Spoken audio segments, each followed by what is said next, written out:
भगवान भोलेनाथ, भगवान शिव हमारे नजदीक में। अगर हमको इतना सा भी दुख आता है और हम एक लोटा जल लेकर महादेव के मंदिर में पहुंच जाते हैं, वो आपके जल की दशा को देखकर पहचान जाता है कि इसको दुख क्या है। कहना नहीं पड़ता।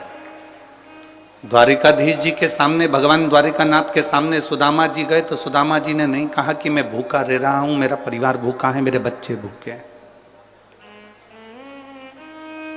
मेरा कुटुंब, मेरा परिवार, मेरा घर के बच्चे मेरे भूखे हैं। ये सुदामा जी ने कृष्ण भगवान के सामने नहीं कहा। भगवान कृष्ण के आगे ये बात उन्होंने कही नहीं कि मेरे बच्चे भूखे हैं, मेरी पत्नी भूखी है, मेरा परिवार भूखा है, ये बात नहीं कही। केवल उन्होंने तंदूल की पोटली निकाली, चावल की पोटली निकाली और तंदूल की पोटली निकाल कर दे दी। और तंदूल की जो पोटली भगवान कृष्ण ने ली, उसमें से तंदूल जब निकाले और उन तंदूल को मेरे भगवान कृष्ण ने अपने मुख में लिया, उतनी देर में पहचान गए कि सुदामा का दुख कितना है, सुदामा के हृदय में तकलीफ कितनी है, सुदामा के हृदय में कष्ट कितना है।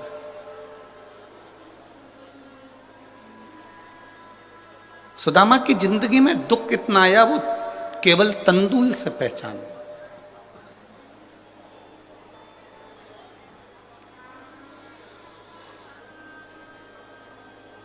आपको जाकर देवाधिदेव महादेव के सामने ये नहीं कहना है कि मेरा दुख कितना है।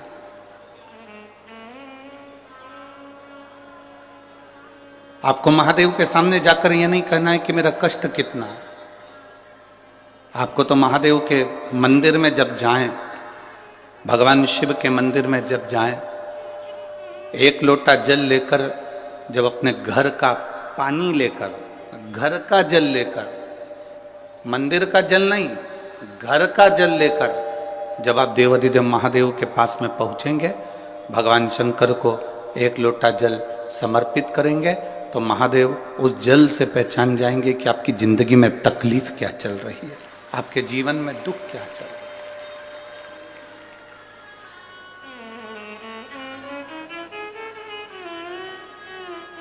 पति को बार बार कहना पड़े कि मेरे सिर में दर्द हो रहा है, मेरे सिर में दर्द हो रहा है, मेरे सिर में दर्द हो रहा है, और पत्नी फिर दवाई दे या बाम की शीशी ला कर दे, वो एक अलग बात है। पति के सिर में दर्द हो, पति का चेहरा बता दे कि इसको क्या तकलीफ है, और पत्नी तुरंत दौड़कर पानी का गिलास लेकर आए या दवाई का बॉक्स, मेडिकल बॉक्स लेकर आए और अपने पति को पूछे कि लाओ मैं आपको कुछ दवाई दे दूं, आपका चेहरा अच्छा नहीं लग रहा है, आपका स्वरूप अच्छा नहीं लग रहा है, आज आपके चेहरे पर रौनक नहीं है, मुझे लगता है आज आपको कोई कष्ट है, आप कोई टेंशन में हो, डिप्रेशन में हो, आपका चेहरा बोल रहा है कि आपको कोई तकलीफ है। लाओ मैं तुम्हें कुछ दवाई दे दूं, कुछ गोली दे दूं, ग्लूकोज दे दूं, पानी दे दूं, कुछ नींबू पानी मंगा दूं, नारियल पानी बुलवा दूं। पति को कहना ना पड़े कि मेरे को ये तकलीफ है, और पत्नी मेडिकल का बॉक्स लेकर आ जाए और आपका चेहरा देखकर पहचान जाए कि आप तकलीफ में हो, तो समझ लेना कि पति और पत्नी का संबंध बड़ा प्रबल संबंध है। वो जान गई कि चेहरे से कि मुझे तकलीफ क्या है। उसी तरह महादेव के मंदिर में आप जब एक लोटा जल लेकर शिव के मंदिर में बस केवल उसकी दरवाजे पर पहुंचो, और मंदिर में जब आप एक लोटा जल चढ़ाओ, आपके हाथ के जल चढ़ते से महादेव पहचान जाए कि इसको तकलीफ क्या है, तो समझ लेना तुम्हारी भक्ति प्रबल हो गई, तुम्हारा विश्वास दृढ़ हो गया, तुम्हारा भरोसा पक्का हो गया।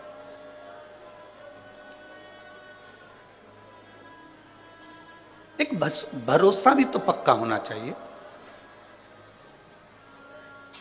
गुरु नानक देव जी के 2 पुत्र, 4-5 शिष्य,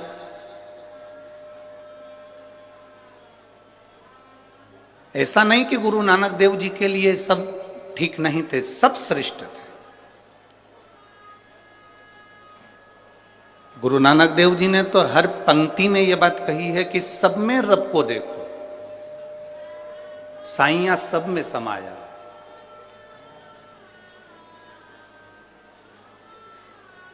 पर कोई कोई ऐसा होता है जो अपने गुरु के लिए, अपने परमात्मा के लिए, अपनों के लिए अपने प्राण तक निछावर करना जानता है। कोई कोई होता है, सब नहीं।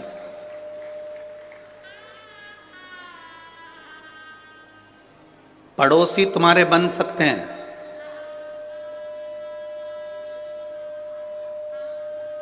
कॉलोनी में रहने वाले तुम्हारे बन सकते हैं, दूर रहने वाले तुम्हारे बन सकते हैं। दूसरों को अपना बनाना सरल है, पर अपनों को अपना बनाना दुनिया का सबसे कठिन काम है।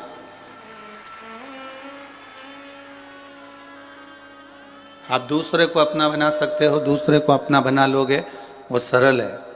पर जो अपने हैं उनको अपना बनाकर रखना, ये दुनिया का सबसे कठिन काम है।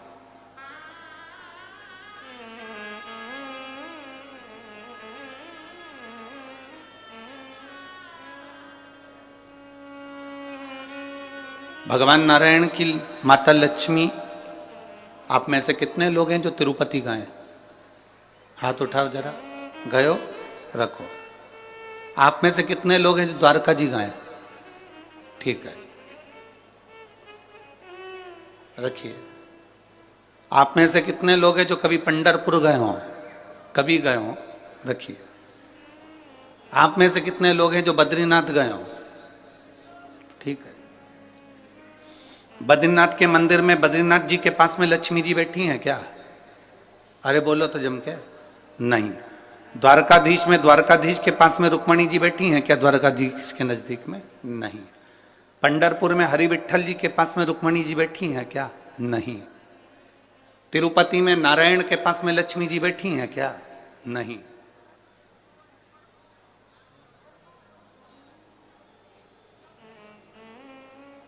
केवल एक देवाधिदेव महादेव ऐसे हैं जिनकी धर्म पत्नी उनके साथ नजदीक में सदा विराजमान है। केवल एक। ब्रह्मा जी के पास में ब्रह्माणी नहीं है, इंद्र के पास में इंद्राणी नहीं है, नारायण जी के पास में लक्ष्मी भी दूर हैं, द्वारकाधीश से रुक्मणी जी भी दूर हैं, बद्रीनारायण में बद्रीनाथ जी से लक्ष्मी जी दूर हैं, पर केवल एक देवाधिदेव महादेव हैं जिनके पास में पार्वती जी साथ में बैठी हैं, साथ में। क्योंकि दूसरों को अपना बनाना सरल है, पर अपनों को अपना बनाना कठिन है। और मेरे महादेव ने वही करा है, अपनों को भी अपना बनाया और दूसरे को भी अपना बनाया। ये महादेव का सबसे बड़ा गुण तत्व, सबसे बड़ा गुण तत्व मेरे महादेव का, अपनों को भी अपना बनाया और दूसरे को भी अपना।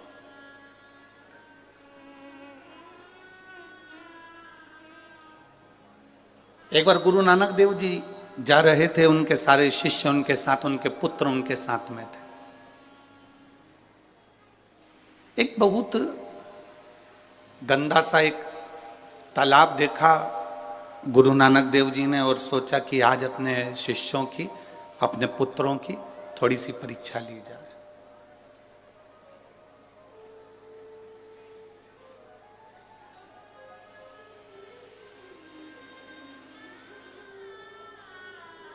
उनके पास में कटोरा था, पात्र था।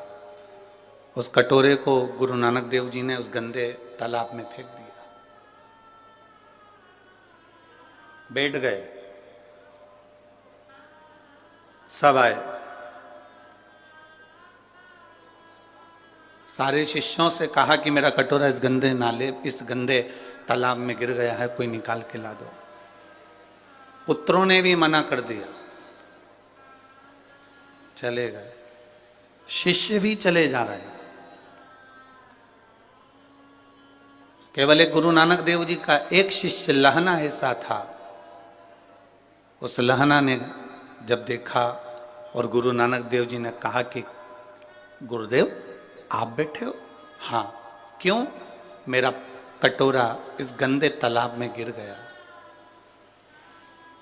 अभी कोई निकल कर नहीं गए क्या? सब गए।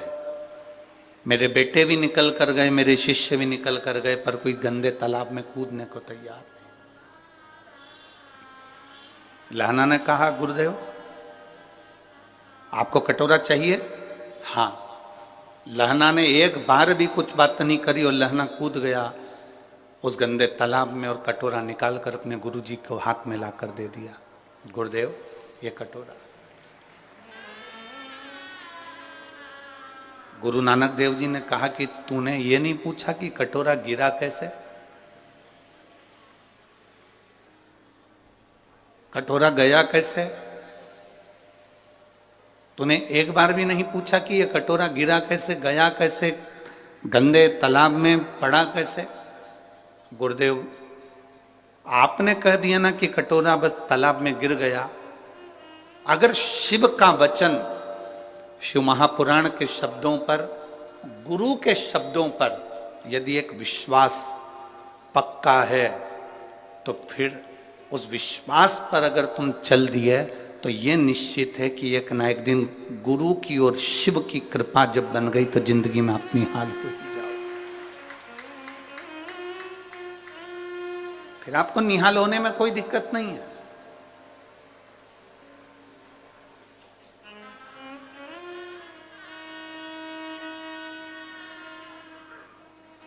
जिसने शंकर भगवान पर भरोसा करा है, जिसने शिव जी पर विश्वास करा, एक लोटे जल पर विश्वास करा,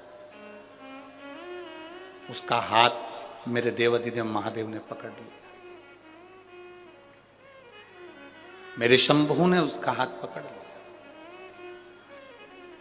एक जरा से कटोरे से गुरु नानक देव जी ने यह अंदाजा लगा लिया था कि मेरे सिंहासन पर, मेरी गादी पर, मेरी जगह पर, मेरे इस सुख को कौन जान सकता है, कौन पहचान सकता है। अपने बेटों को वो पद नहीं मिला, गुरु नानक देव जी के पुत्रों को वो पद नहीं मिला, अन्य शिष्यों को वो पद नहीं मिला जो लहना को मिला, जो लहना के पास प्राप्त हुआ।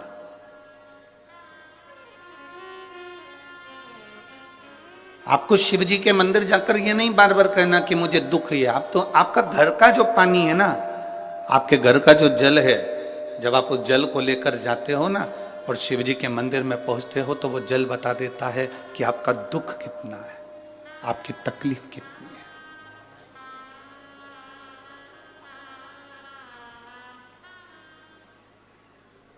आरओ लगाने वाले को आप एक बार अपने घर पर बुलाना। आया आपके घर पे कभी आरओ लगाने वाला? आरओ का पानी, आरओ का जो मशीन लगाने वाला आपके घर पर आया होगा, सबसे पहले वो पानी की जांच करता है। बोलो री जीजियों, ओ बटिंडा वाली, और जितने मेरे जीजा बैठे हैं वो भी बोलो सही है कि गलत है। आरओ लगाने वाले को आप अपने घर पर बुलाएंगे तो पहले वो पानी की जांच करेगा, इसमें खार कितना है, मिट्टी कितनी है, कितना क्लीन है, वो जांचेगा। फिर कहेगा कि मशीन लगा तो दे रहे हैं परंतु इसका जो फिल्टर है वो हर 15 दिन में खराब हो जाएगा क्योंकि इसमें मिट्टी ज्यादा है और खार ज्यादा। तुम्हारा महीने का खर्चा तो जरूर होगा पर पानी क्लीन हो जाएगा। तुमने कहा साहब लगा दो, एक मशीन आरओ की लगाओ, हमारा ये पानी क्लीन होना चाहिए, पीने के लायक हो जाए।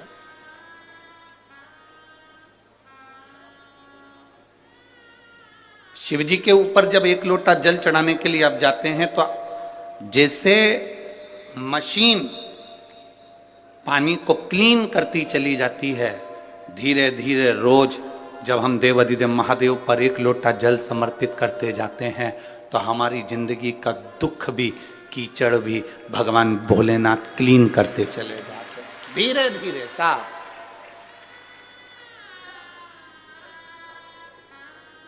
और मैंने तेरे ही भरोसे बाबा, तेरे ही भरोसे हवा बिच उड़ती जावांगी, बाबा डोर हंतो छड़ी में कटी जावांगी।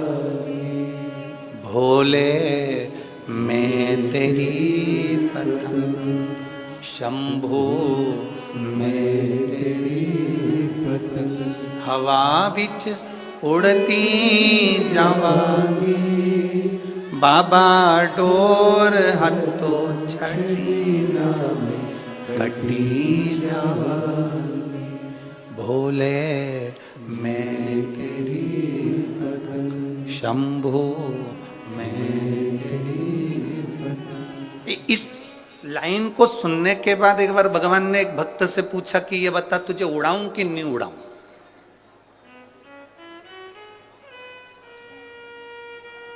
भक्त ने भगवान से पूछा मैं उड़ूंगा, कोई दिक्कत तो नहीं है। भगवान कहते हैं डोरी मेरे हाथ में है, उड़ाऊंगा, बहुत ऊपर पहुंचेगा, बहुत ऊपर पहुंचेगा, पर इतना याद रखना पतंग और इंसान जितनी ऊंचाइयों पर जाता है काटने वालों की संख्या ज्यादा बढ़ जाती है।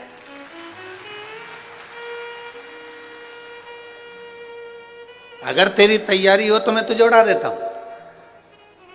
पतंग और इंसान जितनी ऊंचाइयों को छुएगा, जितना ऊपर जाएगा, जितनी तरक्की करेगा, जितना जितना ऊपर जाएगा, काटने वालों की चारों तरफ भीड़ लग जाएगी, मैं ही काटूंगा।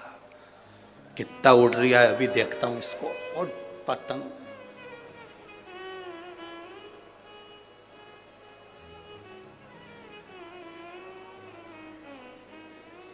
हमारे हिंदू धर्म में, हमारे सनातन धर्म में तो एक दिन दे दिया काटने के लिए, मकर संक्रांति का दिन, कि पतंग उड़े तुम काटो, मना नहीं है, बिल्कुल मना नहीं है। एक दिन दिया है मकर संक्रांति का कि पतंग उड़ रही है तुम काटो, मना नहीं है, पर रोज मत काटो। पर आज का व्यक्ति मकर संक्रांति पर कम पतंग काटता है, और किसी का घर में कोई आगे बढ़ रहा है, किसी का कहीं संबंध हो रहा है, रिश्ता जुड़ रहा है, संबंध हो रहा है, लोग उसे काटने में लग जाते हैं कि कैसे भी काट कर समाप्त किया जाए।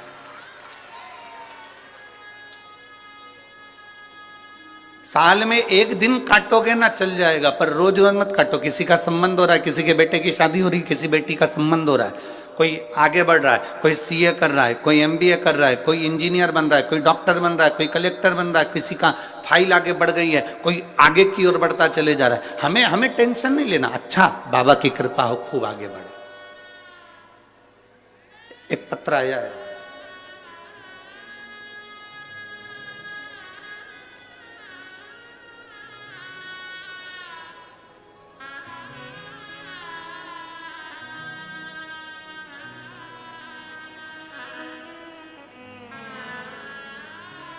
मेरा नाम देवी सुमरानी है, मैं हनुमानगढ़ की रहने वाली हूँ। कहीं बैठी हो तो हाथ हिला सकती हैं। आप ही हैं? दोनों हाथ हिला दो एक बार। श्री शिवाय नमस्तुभ्यम। मेरा नाम देवी सुमरानी है, मैं हनुमानगढ़ की रहने वाली हूँ। 30 वर्ष से मैं माइग्रेन की तकलीफ को भोग रही थी। ऐसा कोई डॉक्टर नहीं जिसको मैंने जांच ना करा। थोड़े दिन दवाई लो, फिर वैसा कि वैसे ही हो जाता था। आखिरी में मेरे परिवार वालों ने भी आस छोड़ दी थी और कह दिया था अब कब तक दिखाऊं। गुरुदेव, शिव जी पे चढ़ा हुआ एक लोटा जल और शंकर जी पे चढ़ी हुई एक बेलपत्र, ये वो औषधि है जो दुनिया का सबसे बड़ा काम कर देती है। और मेरे बाबा ने मेरे साथ वही करा। मैंने एक लोटा जल चढ़ाना प्रारंभ करा। जो बीमारी मेरी 30 साल से नहीं गई, एक लोटा जल, उस जल का आचमन करना, बेलपत्र शिव जी को समर्पित कर कर उस औषधि को पाना। आज मैं बाबा की कृपा से 30 वर्ष के बाद माइग्रेन की बीमारी से ठीक हुई हूं। मैं बाबा को यहां प्रणाम करने के लिए। एक बार दोनों हाथ हिला दो। हर हर महादेव। शिव तत्व इसी को कहते हैं। बैठिए बहन, थोड़ा सा फाइल मोटी हो सकती है, थोड़ा सा दुख बड़ा हो सकता है, पर कटेगा जरूर, संकट मिटेगा जरूर। आप अगर बहुत विश्वास के साथ में, हम तो कहेंगे पंजाब वालों के भाग्य खुल गए जो 2024 की पहली कथा यहां मिली। भाग्य खुल गए। कई भटिंडा पंजाब की भी माताएं सोच रही होगी कथा में जाऊंगी, पर भीड़ बहुत है। भीड़ रहती है तो टॉकीज जाते हो कि नहीं जाते? थिएटर जाते हो? भीड़ होती है तो मॉल में भी जाते हो कि नहीं जाते हो? भीड़ होती है, कभी कभी शादी का सीजन होता है तो पार्लर में भी भीड़ होती है।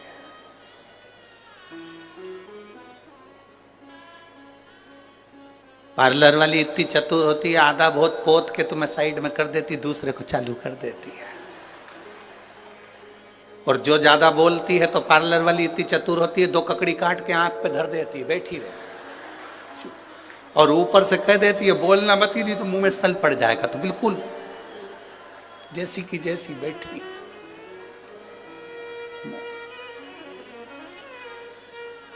फिर बोली तो पार्लर वाली इतनी चतुर होती है कि होठों पे ना जाने वो पेंसिल से क्या, और मुंह खोल के बिठा दिया, अब बोल।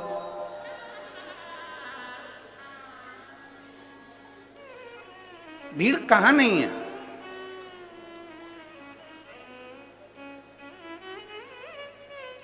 अरे पूरे भटिंडा वालों को खुशियां मनाना चाहिए, पूरे भटिंडा वालों को खुशियां मनाना चाहिए। लोग नए साल में केदारनाथ, बद्रीनाथ, द्वारकाधीश, सोमनाथ, भीमाशंकर, मल्लिकार्जुन, कहीं बैद्यनाथ, कहीं महाकाल जाते हैं, और मेरा 12 ज्योतिर्लिंग भटिंडा में आकर बैठ गया है पहले।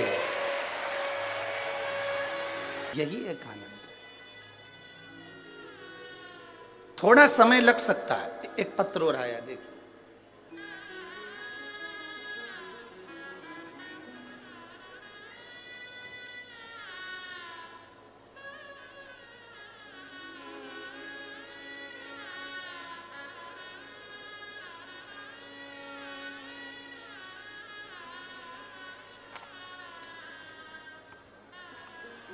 मेरा नाम पूनम रानी, मैं गांव भूलन, सही है, पंजाब की रहने वाली हूँ। गांव भूलन,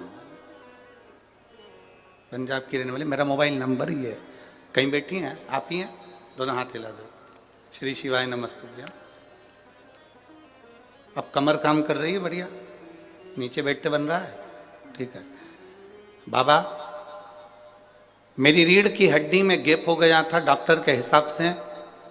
मैं हमेशा 24 घंटे बिस्तर पर पड़ी रहती थी, 1 मिनट भी उठकर कोई कार्य नहीं कर पाती थी। एक बार रिमोट मेरे हाथ में था टीवी का, और चैनल चेंज करते करते शिव महापुराण की कथा सुनी। आपने 31 मूंग के दाने का एक बड़ा सुंदर भाव वर्णन किया था जो शिव के समर्पित करना था।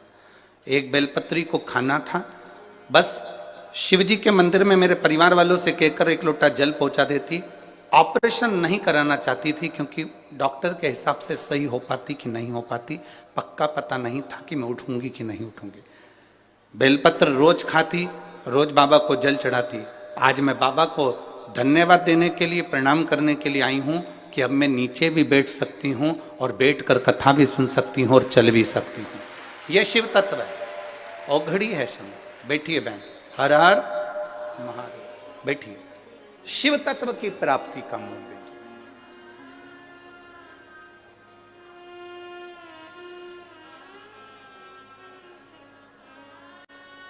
आप जितने विश्वास से सुनोगे, जिस आस से सुनोगे, मेरा बाबा तुम्हारे करीब में आए। और खाली ना जाता कोई, जिसको आता है वो अच्छे आवाज में हमारे तक आवाज पहुंचे बड़े भाव से। खाली ना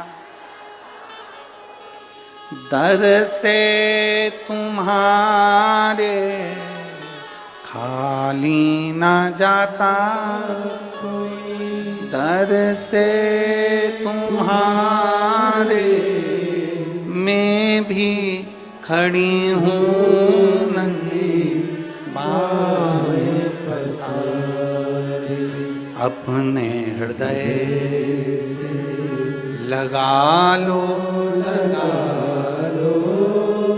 गिरा जा रहा हूँ, उठा लो भोले अपने दर से अब तो ना टालो, गिरी जा रही हूँ, उठा लो। ये शिव की कथा है, ये शंकर का गुणगान है, ये शंकर की करुणा है, ये शंकर की उदारता है। दूसरे को अपना बनाना सरल है, पर अपनों को भी अपना बनाना कठिन है।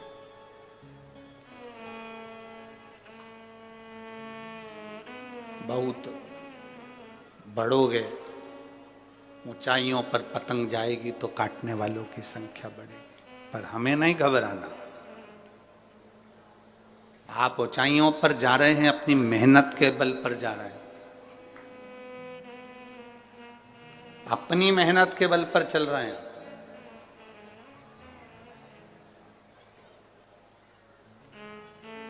शिव महापुराण की कथा में ना तो कोई बेल दी जाती है, ना कोई भभूति दी जाती है, ना कोई नारियल दिया जाता है, ना तंत्र दिया जाता है, ना मंत्र, ना कोई विद्या। शिव महापुराण की कथा में ना कोई ढोंग होता है, ना कोई प्रपंच होता है।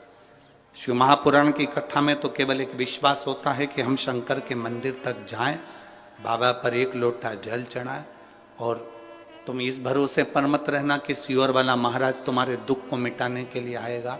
सियोर वाले महाराज को भी दुख आता है तो बाबा मिटाने के लिए आता है, तो तुम्हारा दुख भी वही मिटाने के लिए आएगा। किसी ढोंग और प्रपंच में नहीं फंसना हमको। केवल एक शंकर का दरवाजा ऐसा दरवाजा है, शिव का द्वार एक ऐसा द्वार है जहां ना तो ढोंग है ना प्रपंच है। वहां कोई ढोंग प्रपंच नहीं है, केवल एक काम है, तुम्हारा एक लोटा जल और एक बेलपत्र। बेलपत्र भी तुम्हारे पास होए तो चढ़ाओ, नहीं हो तो मंदिर की बेलपत्र उठाकर धोकर वापिस मंदिर में चढ़ा दो, मेरा शंकर स्वीकार कर लेगा। उसको दिखावे से मतलब नहीं, उसको बिल्कुल दिखावा नहीं चाहिए। माता जी के मंदिर जाओगे, एक चुनरी चढ़ाना पड़ेगी, चूड़ी चढ़ाना पड़ेगी, सुहाग सामग्री चढ़ाना पड़ेगा, हलवा पूड़ी का भोग लगाना पड़ेगा। भगवान नारायण के मंदिर में जाओगे, ठाकुर जी के मंदिर में जाओगे तो लड्डू का भोग लगाना पड़ेगा, पेड़े का भोग लगाना पड़ेगा, 56 भोग लगाना पड़ेगा। जितने मंदिरों में जाओगे कुछ ना कुछ देना पड़ेगा, पर महादेव के मंदिर में तो अगर आपके पास में एक लोटा जल हो तो चढ़ा दो, जल भी नहीं हो तो शिव जी की चढ़ी बेलपत्र वापिस चढ़ा दो, वो भी नहीं हो तो 3 बार ताली बजा दो, वो भी नहीं हो तो बम बम भोले बोलो और अपने घर को चल दो। इतने में शिव प्रसन्न।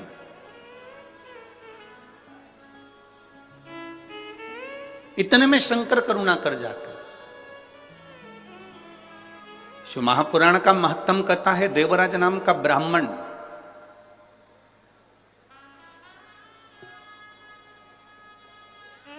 चोरी का धन है उसके पास में, चोरी की संपदा है उसके पास में।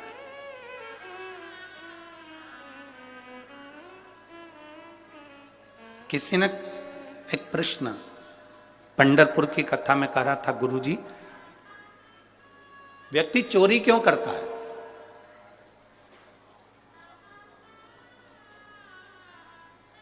कोई आपसे पूछे, कोई आपके सामने ये प्रश्न रख दे कि व्यक्ति चोरी क्यों करता है, तो आप क्या उत्तर दो? उसका एक उत्तर है, व्यक्ति चोरी क्यों करता है? शिव महापुराण में देवराज की कथा को सुनना और बिंदुक की कथा को सुनना। देवराज की पत्नी, उसके बच्चे, उसके लिए भोलेनाथ बहुत कुछ दे देते थे, 2 समय का भोजन देते थे, पेट भर देते थे। उसके लिए, उसके परिवार को चलाने के लिए बाबा कोई कमी नहीं लाते थे।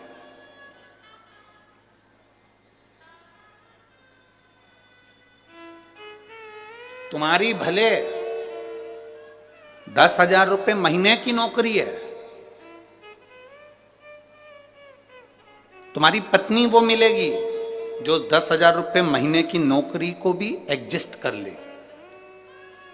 तुम्हारे बच्चे ऐसे होंगे जो 10,000 रुपये महीने से जो तुम कमाई कर कर लेकर आ रहे हो उसमें एडजस्ट हो जाएंगे। भगवान बनाता ही ऐसा है कि उतने में तुमको संतुष्ट कर कर रखता है। पर जब तुम गलत मार्ग पर जाने लगते हो, किसी गलत स्त्री के संग में आ गए, किसी गलत नारी के संग में आ गए, मदिरा पीने वाले के संग में आ गए, जुआ खेलने वाले के संग में आ गए, व्यसन में डूबने वाले के संग में आ जाते हो, तो फिर भगवान का दिया हुआ वो 10,000 रुपये महीने की नौकरी तुम्हें कम लगने लगती है और तुम कहीं ना कहीं से पैसा बहुत कमाना चाहते हो।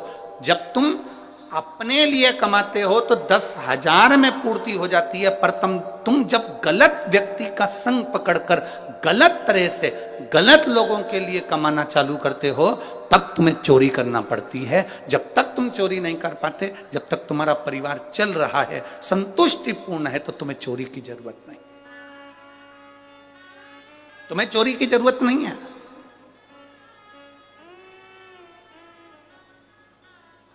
देवराज बहुत अच्छा था, उसकी पत्नी अच्छी थी, उसके बच्चे अच्छे थे, पर देवराज एक वेश्या के संग में पड़ गया, एक गलत स्त्री का संग पड़ गया देवराज को। और वो गलत स्त्री का संग ऐसा पड़ गया कि उस स्त्री ने कह दिया कि मुझे जो रानी के गले में हार पड़ा हुआ वो हाल मुझे चाहिए।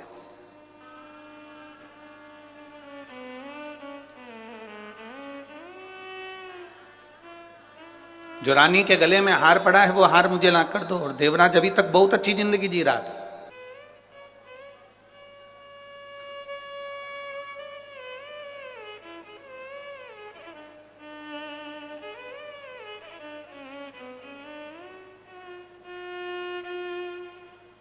वैसे व्यक्ति कम मरता है, पर जब व्यक्ति फैशन में थोड़ा सा पड़ने लगता है तो जल्द ही मरता है। कहीं ना कहीं ऐसे चुंगल में फंस जाता है कि वो फिर निकल नहीं पाता है।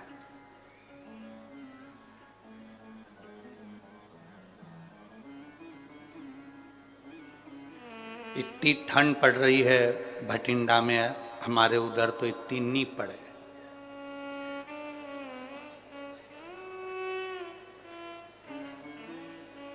इतनी ठंड,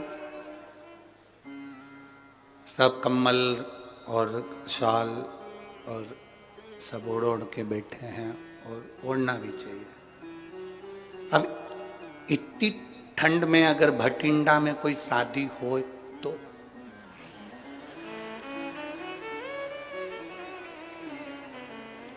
अब तेरा क्या होगा कालिया। इतनी ठंड में और शादी भटिंडा में, और जो तुमने 2,500 रुपये खर्च भी करे, अब वो दिखना भी चाहिए। और ठंड के मैं ही पड़ू, और देवर के यहाँ शादी, देवर के लड़के की, और पूरे फिर भले धूत जाऊंगी, पूरी कांप जाऊंगी, पर फैशन में जरूर जाऊंगी। अब बेचारा पति बार बार कोट पैंट पहन के बाजू में आके कोनी मार के बोला, शॉल ला दूं?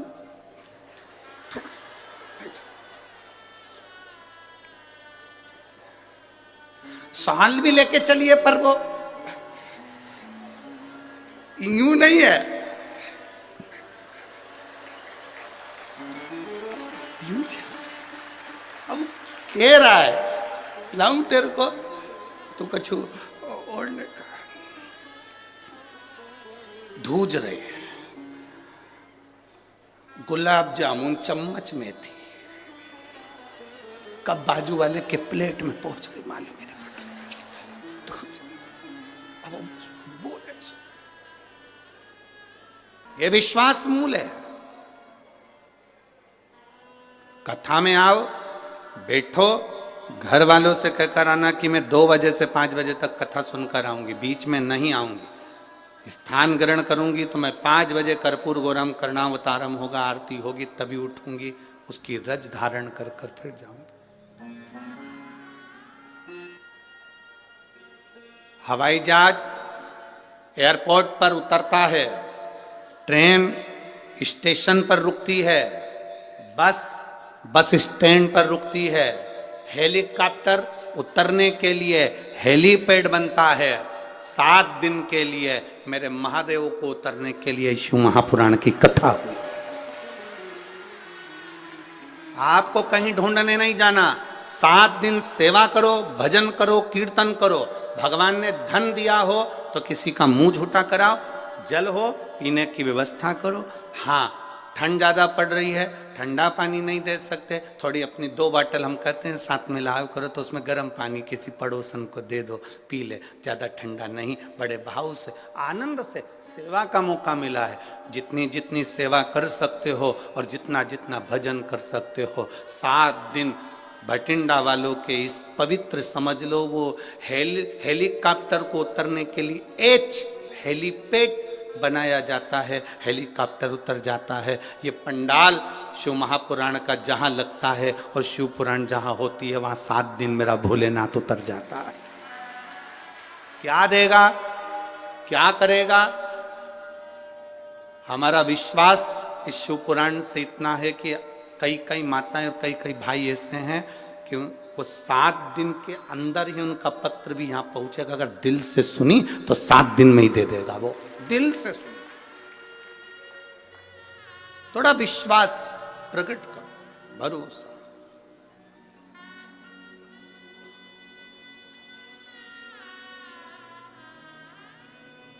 आप जितना विश्वास करेंगे उतनी शिव से प्राप्ति होगी।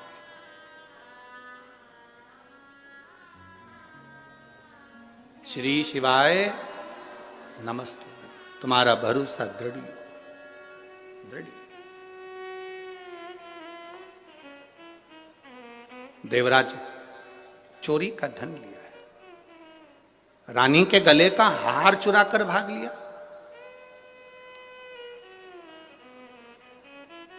कीमती सामान लेकर कथा में ना जान। क्यों? कीमती सामान तुम्हारे पास होगा तो बार बार तुम्हारी कीमती सामान पर तुम्हारा ध्यान जाएगा।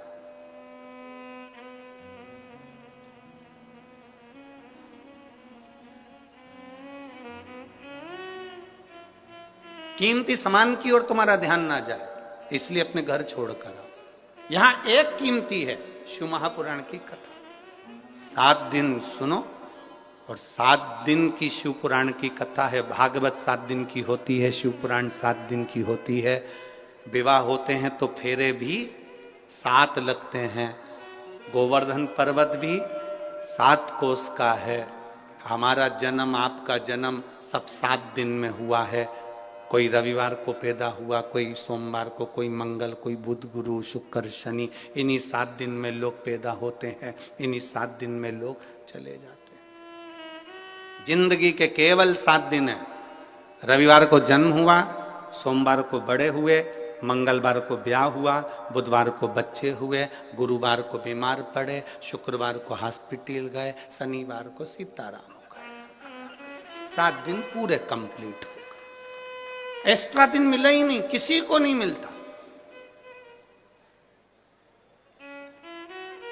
7 वार हैं, रविवार, सोमवार, मंगल, बुध, गुरु, शुक्र, शनि, और एक बार और है, वो है हमारा परिवार। इसमें जितने रहकर भगवान का भजन कर सकते हो उतनी जिंदगी सार्थक हो सकती। छोड़कर नहीं। कोई महाराज भटिंडा में आकर कह दे तुम अपना घर छोड़ दो, बिल्कुल मत छोड़ना। मना कर देना, सियोर वाला महाराज मना करा, नहीं छोड़ूंगा। कोई तुमसे कह दे कि दिन भर भूखे रहो, बिल्कुल मत रहो, 4 टाइम खूब डपट के खाओ। कोई तुमसे कह दे फैशन छोड़ दो, बिल्कुल मत छोड़ो, और खजूर वाली चोटी बनाओ, नहीं छोड़ो। कुछ मत छोड़ो। हम जैसे अच्छे वस्त्र पहनना नहीं छोड़ते, भोजन नहीं छोड़ते, समय पर मैसेज देखना नहीं छोड़ते, मोबाइल चलाना नहीं छोड़ते, उसी तरह मैं शंकर की भक्ति भी नहीं छोड़ूंगी, पक्का है। बस उसमें दृढ़ी रहो, अटल रहो। हाँ, थोड़ा थोड़ा शब्दों के कारण बस परिवार में मतभेद हो जाता है, वो चलता है। एक पत्नी का जन्मदिन था और पत्नी का जन्मदिन, और पति इतना खुश था कि आज मेरी पत्नी का जन्मदिन है और मैं उसके लिए केक लेकर जाऊंगा, और उसने तुरंत केक वाले को ऑर्डर दिया कि तू केक बना। केक वाले ने पूछ लिया तुम्हारी पत्नी का नाम क्या है, तो उसने कहा मेरी पत्नी का नाम तपस्या है। और केक वाले ने केक बनाया, केक पत्नी के सामने ले गया, जो खोला और खोलते से ही लड़ाई चालू हो गई, क्योंकि केक पर तपस्या नहीं समस्या लिखा था। लड़ाई चालू। पति की कोई गलती है? अरे बोलो तो। उसने तो, उस केक वाले ने पूछा पत्नी का नाम क्या, उसने कहा तपस्या हो। अब केक वाले ने लिख दिया समस्या, और पत्नी के सामने केक पहुंच गया, बहुत बड़ी समस्या खड़ी हो गई। बहुत हो जाता है संबंधों में, कहीं ना कहीं थोड़ा ना थोड़ा कुछ बातें हो सकती हैं, पर हमें तपस्या की समस्या नहीं करना है। भक्ति करो, भजन करो, और जितना जितना भक्ति में डूबोगे उतना उतना सुख का एक आनंद पाओगे। उतना। देवराज सोने के आभूषण चुराकर जा रहा था एक वेश्या को प्रसन्न करने के लिए। दुनिया को प्रसन्न करने के चक्कर में व्यक्ति गलत काम कर बैठता है। दुनिया को प्रसन्न करने के चक्कर में व्यक्ति गलत काम कर लेता है। पर यदि सही मार्गदर्शक हो और सही मार्ग प्रशस्त करने वाला हो तो व्यक्ति फिर भटकता नहीं है, फिर भटकेगा नहीं।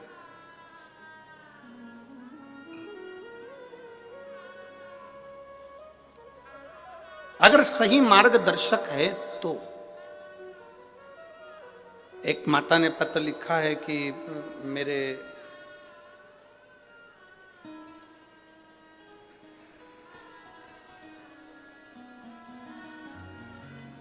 मैं राजेंद्र गर्ग, पत्नी रमेश कुमार गर्ग, बासी पावर हाउस रोड भटिंडा की रहने वाली। ठीक है, कहीं बैठी हैं क्या? अच्छा, श्री शिवाय नमस्तुभ्यम। मैं राजेंद्र गर्ग, पत्नी रमेश कुमार गर्ग, हम यहाँ के पावर हाउस रोड भटिंडा के रहने वाले हैं। मेरा मोबाइल नंबर ये है। गुरुजी, मेरे पेट में दर्द रहने लगा।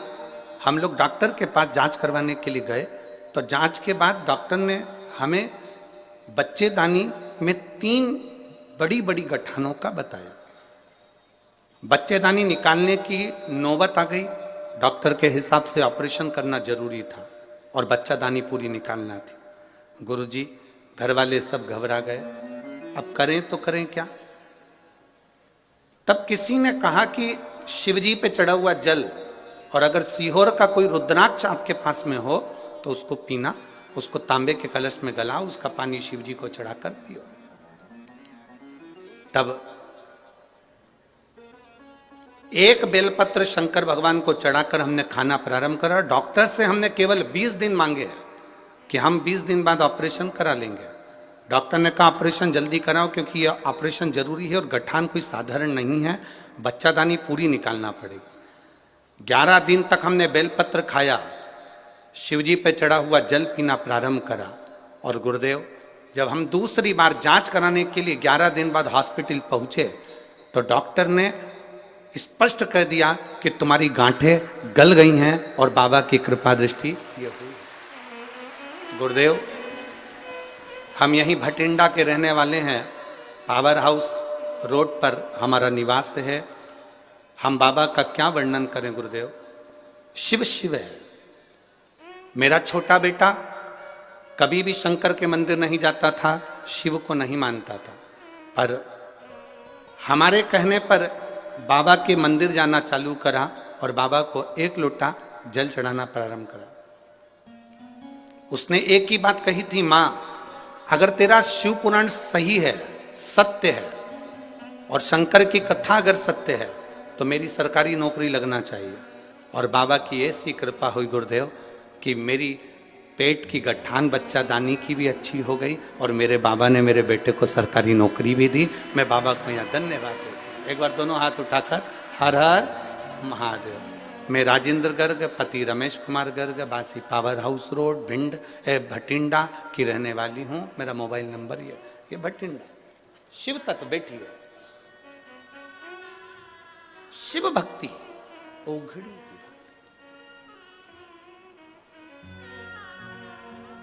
हो सकता है। सारी समस्या का हल 1 लोटा जल। आप शिव को जो जल समर्पित कर रहे हो, आप शंकर भगवान को जो 1 लोटा जल दे रहे हो, आप भगवान शंकर का जो गुणगान कर रहे हो, आप शिव भक्ति को जो धारण कर रहे हो, सहज नहीं हो सकता, वो सरल नहीं है। हम तो यहां तक कहते हैं, और आप प्रैक्टिकल जरूर करना। सीहोर वाले महाराज पर इतनी जल्दी भरोसा मत करना रे पंजाब वालों, सुन लो अच्छे से, प्रैक्टिकल करना। घुटना में दर्द है, कमर में दर्द है, पीठ में दर्द है, कहीं पर भी दर्द है, जब कथा का विराम हो रहा हो, कर्पूर गोरम हो रही हो, आरती हो जाए, तब जहां बैठे हो, भले वो दरी बिछी हो, आसन बिछा हो, जमीन हो, वहां की थोड़ी सी रज, क्योंकि जहां शिव पुराण होती है वहां का कंकर भी शंकर हो जाता है, उसकी रज हमारे शरीर पर जरूर लगे। 7 दिन तक श्रवण करो, भक्ति करो, भजन करो, धारण करो।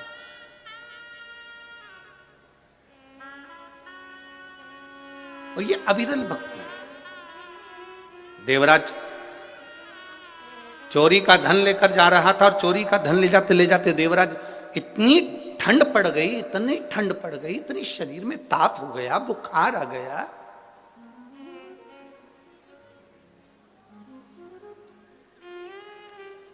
जब बुखार आता है, ताप बढ़ती है, शरीर में ताप बढ़ती है तो भोजन छूट जाता है। बुखार बढ़ता है, भोजन छूट जाता है। फीवर आया, भोजन छूट जाता है। शरीर में ताप बढ़ा तो भोजन छूट गया, और घर में जब पाप बढ़ा तो भगवान का भजन छूट गया, भजन छूट गया। आपके घर में अगर भगवान की भक्ति हो रही है, किसी को भी भजो, हम मना नहीं करेंगे। तुम भगवान कृष्ण को भजते हो, भजो, राम को भजते हो, भजो, गुरु नानक देव जी का स्मरण करते हो, करो, गुरुद्वारे तक जाते हो, जाओ, शिव मंदिर तक जाते हो, जाओ। आप भगवान की भक्ति अगर धारण कर रहे हैं, आपके भीतर अगर भगवान की भक्ति है, राम कृष्ण शिव की भक्ति है, तो समझ लेना कि तुम्हारे घर में अभी पाप प्रवेश नहीं करा। जिसके घर में पाप प्रवेश कर जाता है, भजन बंद हो जाता है। अभी पाप प्रवेश नहीं करा। शरीर में ताप बढ़ता है तो भोजन छूटता है, और घर में पाप बढ़ता है तो भजन छूटता है। शंभो शरणे पड़ी मांगू घड़ी रे, दुख काटो दया करी ने दर्शन। पाप बढ़ा, भजन छूट जाता। देवराज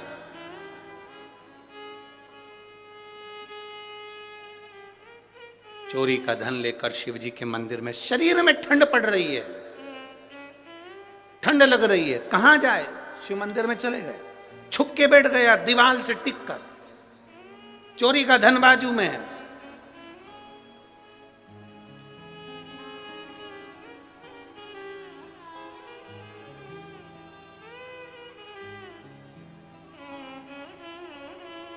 महाराज जब चोरी का धन लेकर वहां बाजू में बैठ गया, वहीं पर शिव पुराण की कथा हो रही थी और पंडित जी चिल्ला चिल्ला कर कह रहे थे, हर हर महादेव। बार बार कह रहे थे। बारंबार पंडित जी चिल्लाकर कह रहे थे हर हर महादेव। अब इसको गुस्सा आ गया। एक तो शरीर में बुखार आ रहा है, सिर दर्द हो रहा है, ऊपर से चिल्ला रहा है। अपने गांव में, नगर में, शहर में जब अच्छा काम हो ना, बन सके, दोनों हाथ आगे बढ़ाना, और अगर कोई आगे बढ़ रहा है तो उसका सहयोग करना कि हमारे नगर में इतना अच्छा कार्य हो रहा है और करो, हम तुम्हारे साथ में है, अच्छा कार्य।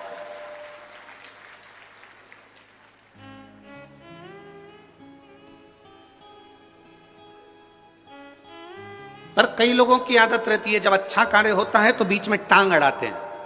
हम कहते हैं हाथ अड़ाओ, टांग नहीं।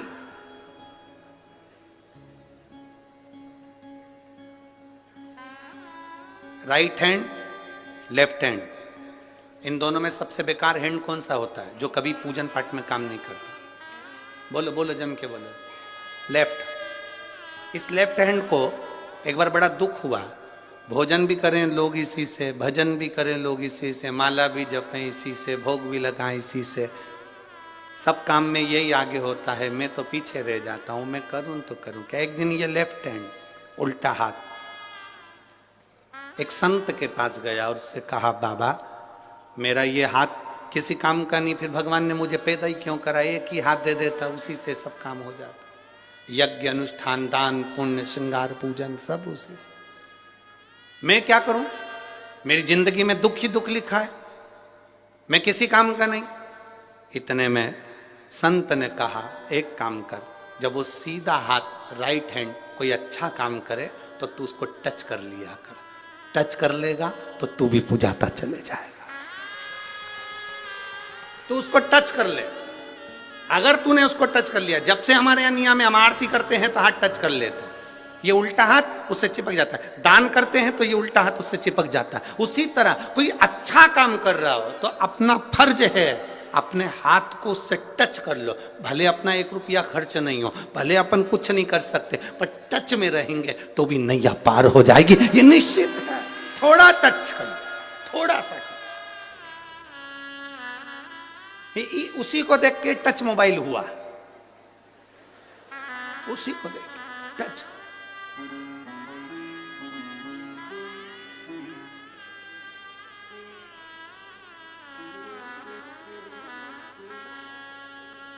थोड़ा सा टच किया, अच्छा काम हुए तो थोड़ा सा आगे बढ़कर करो। और मत बुरे कर्म कर बंदे वरना पछताएगा, भगवान की आंखों से तू बच नहीं पाएगा, तू बच नहीं पाएगा। अरे ओ अज्ञानी मत करना, तेरे कर्म का फल भी तो ही पाएगा, जैसा किया तूने तेरे आगे आएगा। मत बुरे कर्म कर बंदे वरना पछताएगा, भगवान की आंखों से तू बच नहीं पाएगा, तू बच नहीं पाएगा। थोड़ा कोई अच्छा कर रहा है हमें उसके साथ लग जाना है, कोई सत्कर्म कर रहा है हमें उसके साथ लग जाना है, कोई नेक कर्म कर रहा है हमें उसके साथ लग जाना है।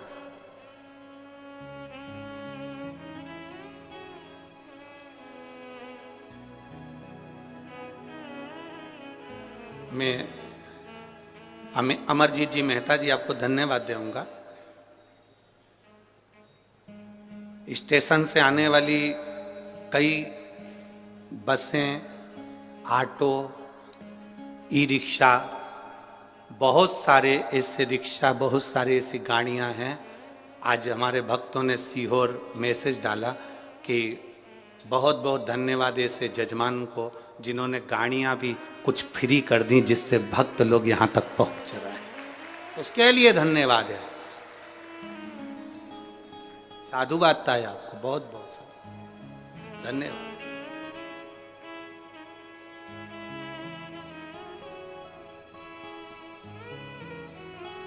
और धन्य है भटिंडा के लोग, जितने ट्रस्ट हैं, जितनी धर्मशालाएं हैं, जितने गार्डन हैं, उनको मैं धन्यवाद दूंगा। उन्होंने भक्तों के लिए अपने अपने मंदिर, अपने अपने हॉल सब खोल दिए हैं कि पंडाल में ठंड पड़ेगी तो लोग वहां जाकर सो जाएंगे। मैं भटिंडा के सभी भक्तों को धन्यवाद देता हूँ। प्रत्येक समाज का व्यक्ति ने अपनी अपनी धर्मशाला, अपने अपने हॉल खोल दिए भक्तों के।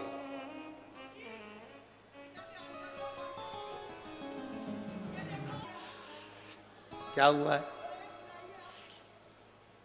लाओ लाओ लाओ।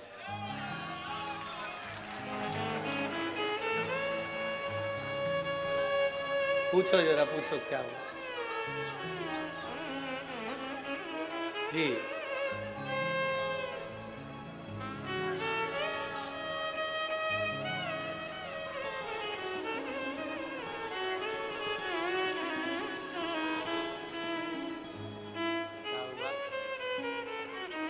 नहीं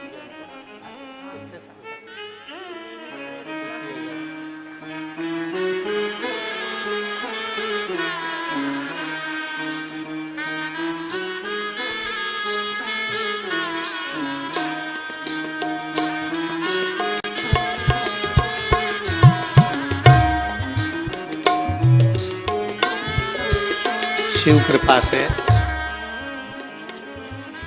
ये संतान की प्राप्ति हुई है और बहुत आश और विश्वास के साथ ये रुद्राक्षोत्सव में गई थी और बाबा से मांग कर आई थी, तो बाबा ने दिया है। एक बार जोरदार ताली बजाकर शिव कृपा करूं।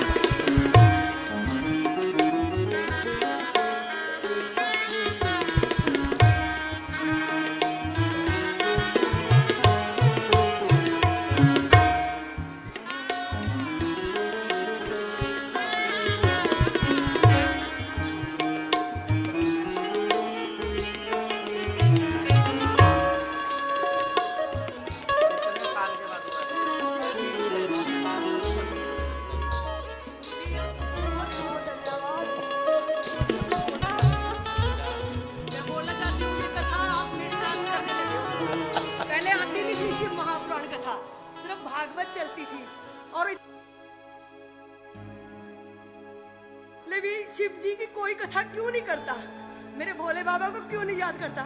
पर गुरुजी आपने तो कमाल ही कर दिया। देखो ये स्वागत। पहले की बेटियां थी, लोग अपशब्द कहते थे, अपने बच्चे तक कुछ छुपा लेते थे, पर ये बाबा ने दिया बेटा। उसके शंभू, मैं पंजाब में गवर्नमेंट टीचर हूँ बाबा जी, फिर भी इतना विश्वास है बाबा जी, और आप इन पे ना बहुत आशीर्वाद। शंभू शंभू शंभू शंभू शरणे मांगू घड़ी रे दुख काटो दया करी दर्शन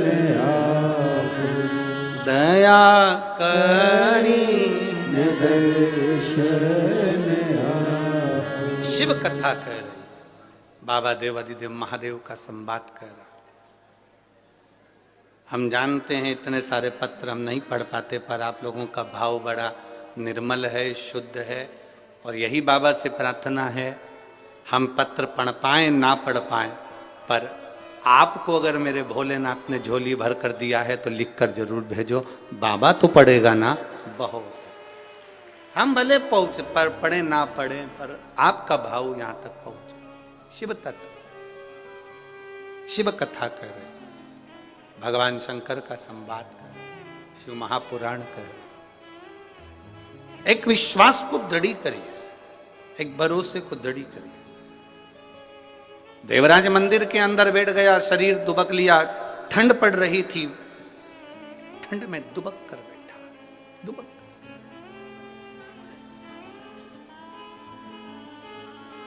अब करे तो करे क्या? बीच बीच में पंडित जी चिल्ला रहे थे हर हर महादेव। जैसे ही पंडित जी चिल्लाते इसको बड़ा गुस्सा आता। कोई सत्कर्म करे तो क्रोध नहीं करना, उसमें आगे बढ़ जाना। आओ भैया आओ, आओ साहब, बैठो साहब, भजन करो साहब।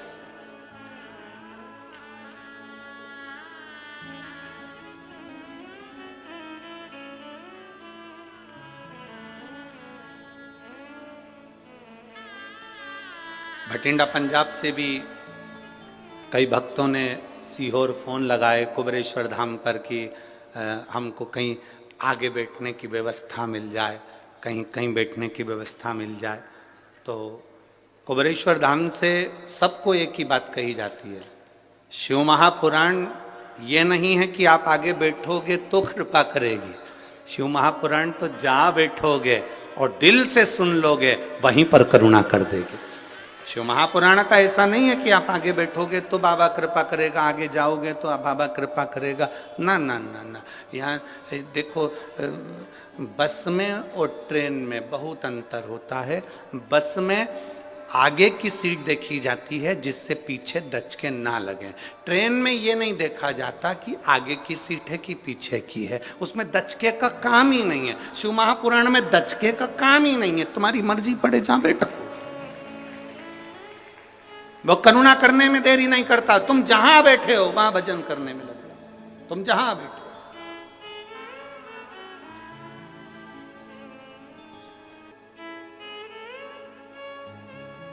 अभी तक इस मैदान में, इस ग्राउंड में चौके और छक्के लगते थे।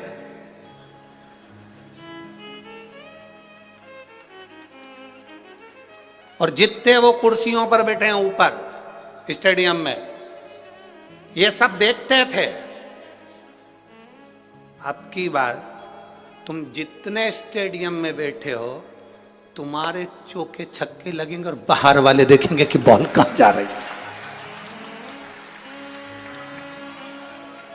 जितने स्टेडियम के अंदर हैं, जितने इस ग्राउंड के अंदर हैं, वो मेरे महादेव की गेंद बनकर उचकेंगे और पूरा भटिंडा दिखेगा कि भजन कपल है। ये शिव की भक्ति है, ये शंकर की उदार। क्या दिया, ऐसे दिया, कैसे प्रदान करा उस पर निर्भर कर। एक ओवर में कितनी गेंद डलती है? 6 नहीं, एक ही ओवर में चलती है। 6 नहीं डलती है, एक ओवर में एक ही गेंद डलती है, वही 6 बार चलती है। तो एक ओवर में कितनी गेंद डलती है? एक, वही 6 बार चलती है।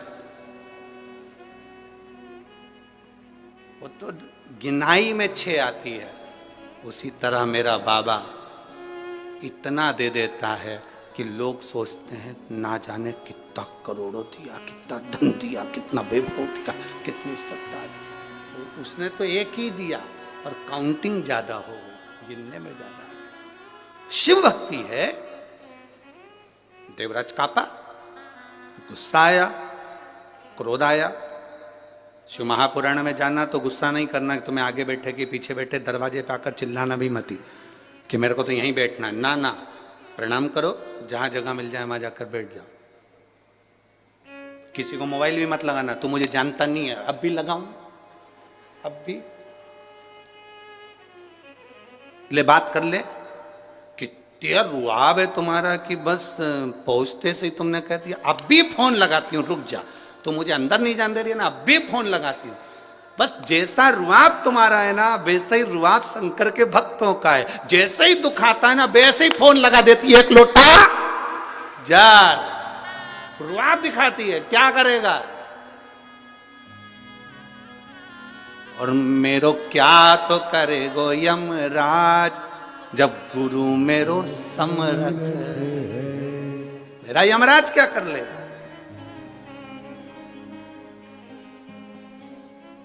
राजा श्वेत के प्राण छूटने का समय आ गया, यमराज बंदी बनाने के लिए आ गए। उनने यमदूतों को भेज दिया, भगवान शंकर ने यमदूतों को भगा दिया।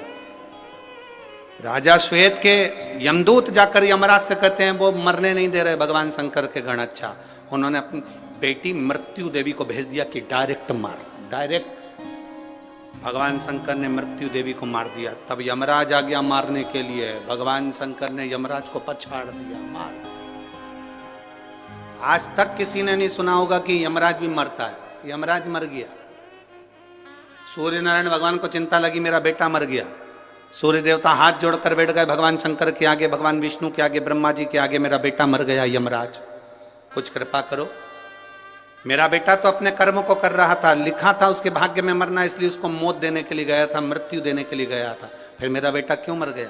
सारे देवता शंकर जी के पास पहुंचे, आपने यमराज को क्यों मार दिया? कहा ये मेरे मंदिर में पूजन कर रहा था, शंकर को जल चढ़ा रहा था, और जल चढ़ाते समय ये यमराज का मंदिर के अंदर क्या काम? शिव मंदिर में दो में से एक रहेगा। शिव मंदिर में या तो काल रहेगा या महाकाल रहेगा, दो में से एक शंकर के मंदिर में रहेगा। अकाल मृत्यु वो मरे जो काम करे चंडाल का, और काल उसका क्या बिगाड़े जो भक्त हो महाकाल का। शंकर के मंदिर में काल का क्या काम, जहां महाकाल बैठा है। क्षमा कर दो, वचन दो सूर्य नारायण, मैं यमराज को जिंदा कर दूंगा, पर यमराज को जिंदा करने के बाद यमराज वचन दे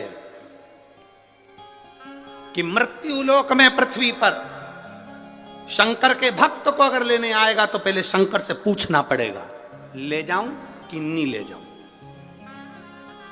इसीलिए पूरे भारत के पंडित ब्राह्मण जब किसी का एक्सीडेंट हो जाता है, कोई आईसीयू में पड़ा रहता है, कोई वेंटिलेटर पे पड़ा होता है, तो पंडित जी एक ही बात कहते हैं, महामृत्युंजय का पाठ करा।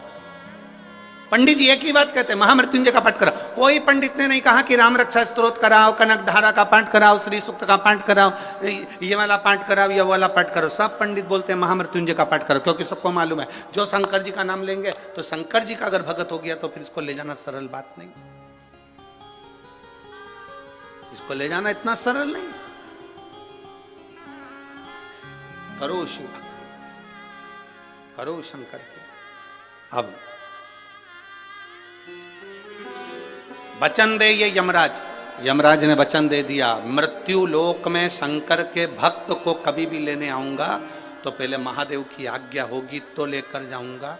वो कह देंगे ले जा तो ले जाऊंगा, नहीं बोलेंगे तो पड़ोसन को उठा के ले जाऊंगा, पर शंकर के भक्त को नहीं।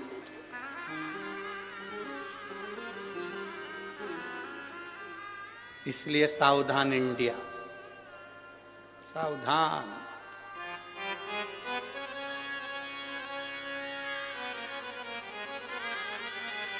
आप अगर शिव को जल चढ़ा रहे हो तो आप शंकर के हो, शंकर के, शिव से दूर नहीं हो।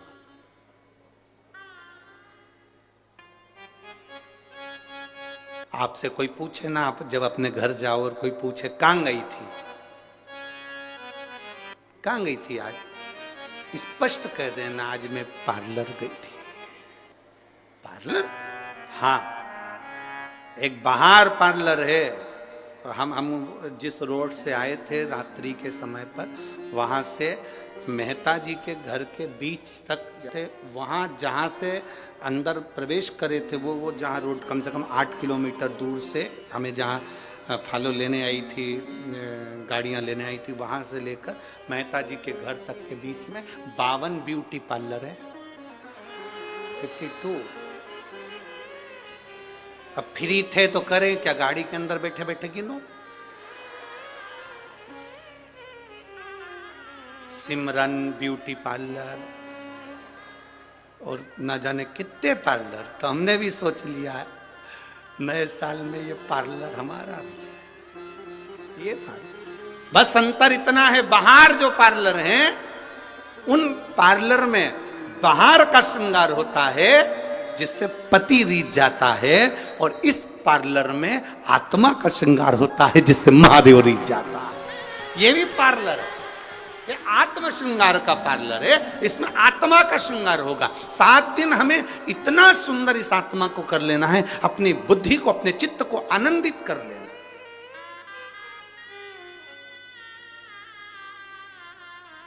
इस आत्मा का श्रृंगार इतना सुंदर कर लेना है कि मेरा महादेव, वो कहते हैं ना, ऐसी रंगो गुरुदेव चुनर मेरी, ऐसी रंगो राम लक्ष्मण भरत शत्रुघ्न हनुमत मेरी चूनर में। राम लक्ष्मण भरत शत्रुघ्न हनुमत मेरी चूनर में। सरयू जैसी लहरा पाड़े ऐसी रंगो गुरुदेव चुनर मेरी ऐसी रंगो गुरुदेव चुनर मेरी ऐसी रंगो गुरुदेव। देवराज विचार कर लिया कि यहाँ तो पंडित जी चिल्ला रहे हैं, मैं बाहर चले जाऊं, और सहन नहीं हुआ, गुस्सा कर कर, क्रोध कर कर, चिड़चिड़ कर कर दूर चले गया। शिव से ना जाए।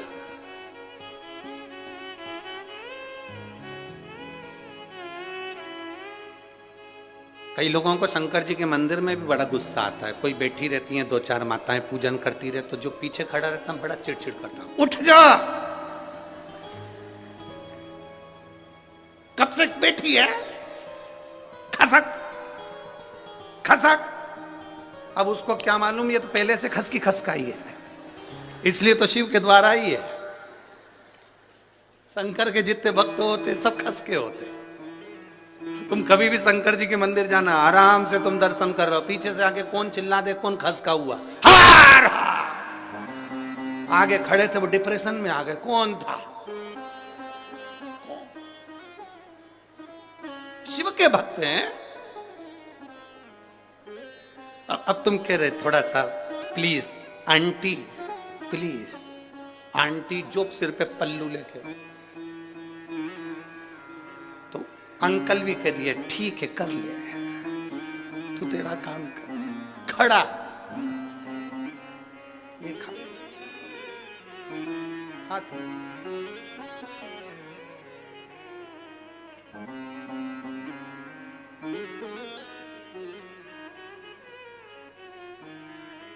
अरे भाई इंतजार कर, पुकारे,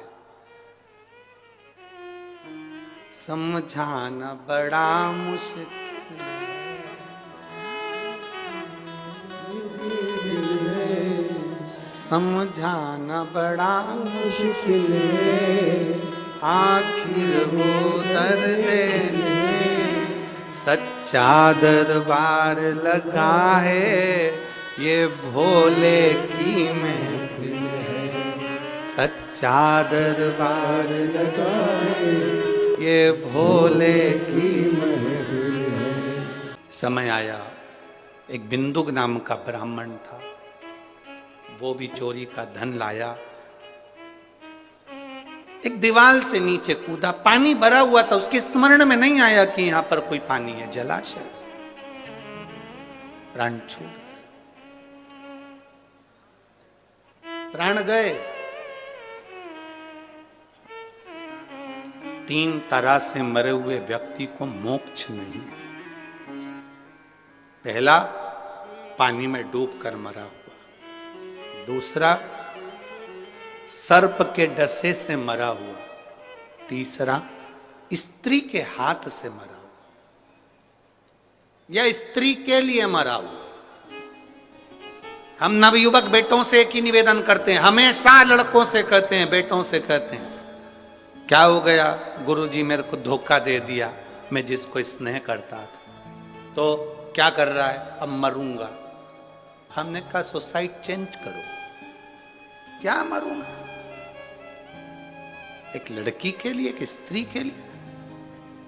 तुम्हारे माँ बाप ने तुम्हें पाल पोस कर बड़ा करा, ये इतनी जिंदगी तुम्हारे माँ बाप की दी है, आज से प्रेरणा ले लो। उसने धोखा दे दिया, दे देने दो, तुम अपने माँ बाप को धोखा मत दो, उनकी सेवा में लग जाओ और अपने जीवन को बचाओ। क्या मरना मरना, मरो मरो सब कोई कहे, मर के देखे कोई, मरो तो ऐसा मरो कि फिर संसार में जन्म ना हो। बार बार जन्म लेना मरना, पुनरपि जन्म पुनरपि मरणम, फिर जन्म फिर मरण, फिर जन्म फिर मरण से छुटकारा कैसे मिलेगा? हमें नहीं मरना। कई माताएं कह देती है, कई जीजियां कह देती हैं, हम बड़े दुखी हो गए गुरुजी, हम तो मर जाएं तो अच्छा। काहे को मरो, यही छाती पे मूंग डलो, काहे मरो? कोई तुमसे कह दे कि घर से निकल जाओ, बिल्कुल मत निकलो। तुम्हारा झगड़ा पति से हो जाए, सास ससुर से हो जाए, वो कह दे घर से चली जा, अपने बाप के घर जा, नहीं जाऊंगी, बिल्कुल मत जाओ। रसोई घर में जाओ, रवे का सीरा बनाओ, हलवा खुद भी खाओ, सास को भी खिलाओ। जितना झगड़ा हो, खाना पीना नहीं छोड़ना, डपट के खाना, क्योंकि लड़ने के लिए एनर्जी चाहिए। खाना पीना क्यों छोड़े? पति से झगड़ा होता है, पत्नी खाना छोड़ देती है। पत्नी से झगड़ा हुआ, पति घर का टिफिन छोड़कर दुकान चले जाता, नहीं खाऊंगा तेरे हाथ का खाना, बल्कि फोन लगाकर बोलो इडली डोसा भेज। पत्नी बोले तुम तो झगड़ा करके गए थे, भूख लग रही है, तू भेज। आधे घंटे बाद फिर बोल दो मक्का की रोटी और सरसों का साग। आज तुम पागल हो गए हो, इतना सारा खाओगे? फिर थोड़ी देर बाद बोल दो कॉफी बनाकर भेज। तुम लड़ाई करे थे ना मेरे से, इसीलिए तो भूख लग रही तेरे से लड़ने के लिए, मुझे एनर्जी की जरूरत है, खा पी के दम लगा रहा हूं, एनर्जी आना चाहिए। कितना ही झगड़ा हो, खाना नहीं छोड़ना, कितना ही हो, घर नहीं छोड़ना अपने को, कितना ही झगड़ा, परिवार नहीं छोड़ना अपने को, कितना ही झगड़ा।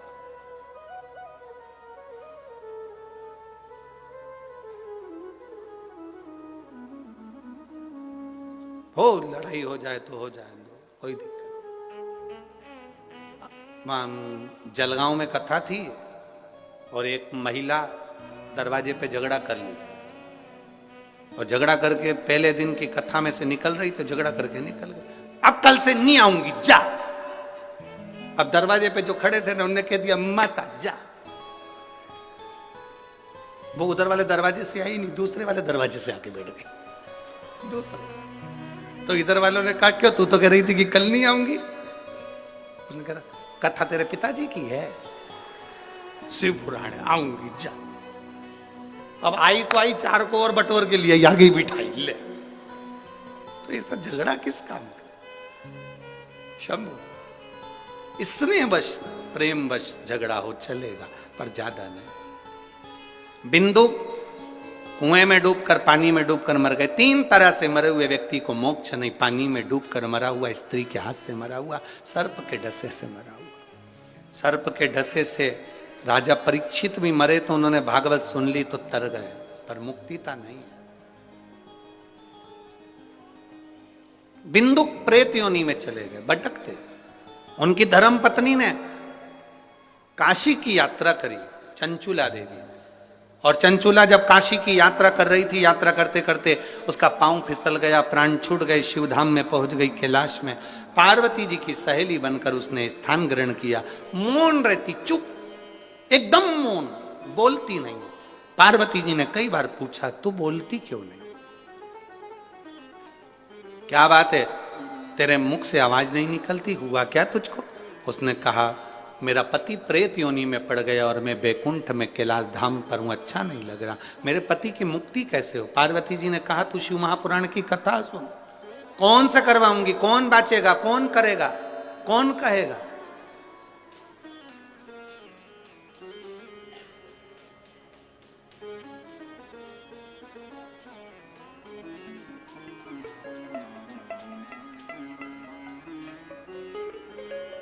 इन पत्रों में अमरजीत जी मेहता जी के लिए भी बहुत सारे पत्र आए।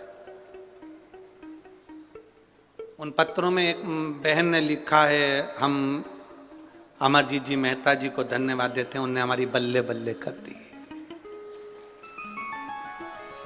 हमारे को इतनी खुशी हो रही है, इतनी खुशी हो रही है जिसका हम वर्णन नहीं कर सकते। हमारे इतने सालों का न्यू ईयर तो आज मना है, शिव की कथा से हमारा जीवन की सार्थकता। अब चंचुला रो रही है, क्या करे, मौन, कहा शिव पुराण की कथा, अब किससे करवाऊं? देवऋषि नारद के पास गई, नारद जी ने मना कर दिया, मुझे श्राप लगा है, मैं एक जगह नहीं बैठ सकती। नारद जी को श्राप था कि वो एक जगह नहीं बैठ सकते, इसलिए वो कथा नहीं कर सकते। केवल नारद जी को श्राप नहीं है, बहुत सारे लोग हैं जिनको श्राप लगा है, वो एक जगह नहीं बैठ पाते, थोड़ी देर कथा में बैठते हैं, उठ जाते हैं, फिर बैठते हैं, फिर बैठते हैं, फिर जाते हैं, घूमते फिरते। जो बार बार कथा में उठे जाए आए फिर जाए फिर आए, समझ लेना इसमें नारद भरा गया, इसमें नारद। तुम्हारा फर्ज है, नारद जी को तो तुमने ओरिजिनलिटी में देखा नहीं, ओरिजिनल में, पर यहां जो बार बार जाए आए उसको पहचान के सिर पे पल्लू लेके उसको प्रणाम करना। देव ऋषि प्रणाम, बैठ जाओ, आपके पांव पड़े, आप बार बार आना जाना कर रहे हैं, देवलोक में अड़चन उत्पन्न हो रही है, प्रणाम। वैसे तो मुझे लगता है कल से कोई उठेगा ही नहीं, देव ऋषि श्राप। देव ऋषि ने कहा मैं कथा नहीं कर सकता, मुझे श्राप लगा, एक जगह पे नहीं बैठ सकता। फिर कथा कौन कहेगा? मेरा मित्र है तुमरुका। तुमरुका कौन?